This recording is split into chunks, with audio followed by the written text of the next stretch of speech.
Hello friends, मैं भवानी। आप सब देख रहे हैं सिलेक्टिव स्टडी इजी बेस।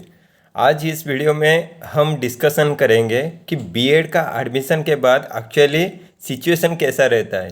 मतलब तुम अगर सेंट्रल यूनिवर्सिटी ऑफ उड़ीसा में आते हो तो तुम्हारा क्लास का तरीका कैसे रहेगा, तुम्हें दूसरे चीज़ प्रिपरेशन करने का टाइम मिलेगा भी या नहीं, ये सब जो तुम्हारे मन में ख्याल रहता है, तो इसी के बारे में ही हम आज इस वीडियो में डिस्कशन करेंगे। पहला चीज़, हम यहाँ पे आने के बाद क्लास कैसा रहेगा, मतलब क्लास पूरा कंटिन्यू बेसिस में चलेगा या मतलब उसमें थोड़ा गैप रहेगा, तो इसी के ऊपर मैं आप सभी को क्लियर कर देता हूँ। तो जो क्लास है वो 9 से 5 बजे तक चलेगा, वो पूरा कंटिन्यू बेसिस में चलता है 9 से 1 और 1 से 2 तक। मतलब उसमें जो 1 घंटे का गैप रहता है तो वो तुम्हें खाने के लिए मिलेगा, और 2 से 5 फिर से 3 क्लास उसके अंदर रहता है, तो वो भी कंटिन्यू बेसिस में चलेगा। इसमें दूसरा चीज़ जो है, जो दूसरा पॉइंट तुम्हारे ख्याल में आता है कि इसके दौरान तुम किसी दूसरे एग्ज़ाम के लिए प्रिपरेशन कर सकते भी या नहीं।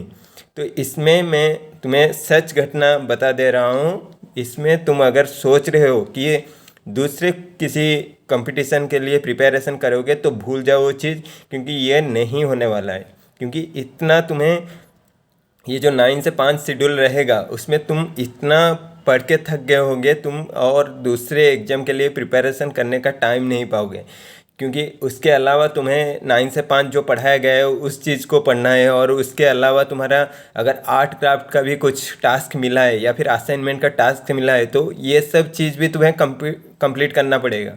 तो इसीलिए मतलब टाइम तो नहीं होता है, क्योंकि जो पहले पहले जाते हैं उनको लगता है कि नहीं वो पूरा समय दे पाएंगे, मगर वो आगे जाके मतलब 15-20 दिन के बाद तुम्हें भी फील होने लगेगा कि नहीं, अभी ये तो बहुत हेक्टिक शेड्यूल हो गया है और तुम्हें मतलब दूसरे कॉम्पिटिटिव के लिए प्रिपेयर करने में भी मुश्किल झेलना पड़ेगा।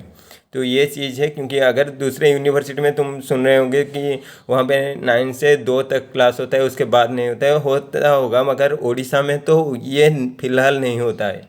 और अगर तुम्हारा मतलब दूसरे टाइम में कॉम्पिटिटिव एग्ज़ाम का कुछ होता है, मतलब कॉम्पिटिटिव एग्ज़ाम होता है वो संडे के अलावा होता है, मतलब सैटरडे संडे को छोड़ के दूसरे किसी टाइम होता है, तो तुम्हें ये दिक्कत झेलना पड़ेगा कि तुम वहाँ पे एग्ज़ाम देने जाओगे और तुम्हारा अटेंडेंस जो है उसमें परसेंटेज डाउन हो जाएगा। जैसे कि यहाँ पे 80% के करीब ही अटेंडेंस दिखा जाता है, जो कि कभी कभी 75 भी बोल देते हैं सर कि 75 तो मतलब मिनिमम है तुम्हारा 80%, मगर तुम्हें मेंटेन करना पड़ता है। और वो जो 20% है वो उसका रीजन भी तुम्हें दिखाना पड़ता है कि किस कारण तुम रह रहे हो। और तुम अगर बहुत सारा कॉम्पिटिटिव एग्ज़ाम दे रहे हो तो उसके लिए तुम्हारा ये जो छुट्टी है वो तो मैक्सिमम भी हो जाएगा। अगर ऐसा भी हो तो कभी कभी मतलब तुम फैकल्टी जो है वो बैठने को नहीं देते हैं मतलब एग्ज़ाम में, कि तुम्हारा परसेंटेज डाउन है। तो ये सब के ऊपर भी तुम्हें ख्याल रखना पड़ेगा। ये जो है ये 3 चीज़ मैं बता दिया।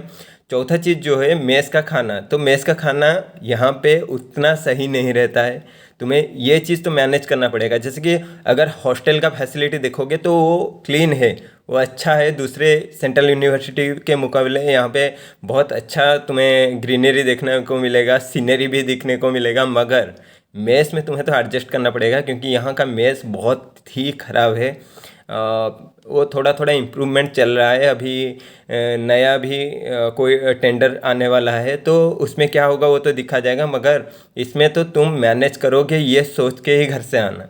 तो ये है 4 चीज़ जो मेन चीज़ है। और इसके अलावा और अगर किसी चीज़ के ऊपर तुम्हें मतलब पूछना चाह रहे हो तो वो मुझे कमेंट सेक्शन में डाल देना, तो मैं उसका जवाब वहीं पे ही तुम्हें दे दूंगा, या फिर अगर बहुत सारा क्वेश्चन हो गया तो मैं नेक्स्ट वीडियो में उसको मतलब उसका जवाब रखने का कोशिश करूंगा। अगर चैनल में नया आए हो तो चैनल को सब्सक्राइब करने को मत भूलिए। Thank you so much.